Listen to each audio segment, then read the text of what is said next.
Taitano has been running the Department of Education in an interim capacity, filling the vacancy left by Dr. Narissa Underwood, who retired last July.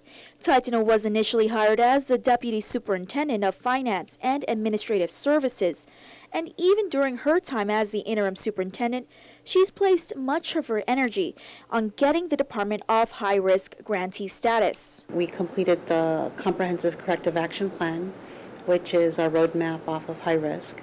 And, part of that was the implementation of the Financial Management Information System. So we were able to get, that partially up in April, and we're going to finish the implementation in July. And it's looking good so far. Taitano says with the continued hard work, she anticipates that the department could be off high-risk status within the next couple of years. The department had to hire a third-party fiduciary agent to assist it with managing millions of dollars, as the feds were concerned that the department wasn't complying with federal reporting requirements and managing federal funds properly.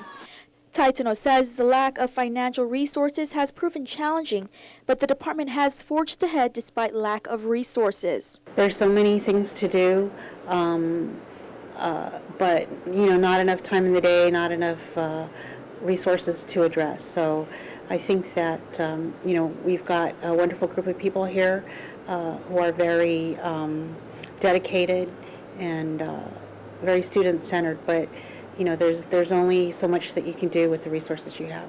Taitano says she's proud of DOE staff who are hardworking and go the extra mile to get the job done.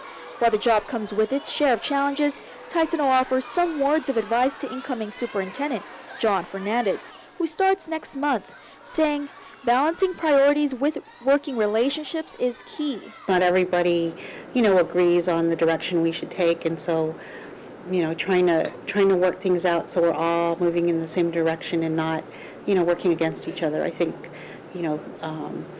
with him working in D.C., I'm sure that, he's, familiar with some of those kinds of challenges, and I'm sure he'll do a good job. When Fernandez takes over as superintendent, Taitano will return to her previous position as the Deputy Superintendent of Finance and Administrative Services until February of next year. She hopes to stay on board, but says the decision will be up to her successor. I'm hoping that, we will continue that relationship.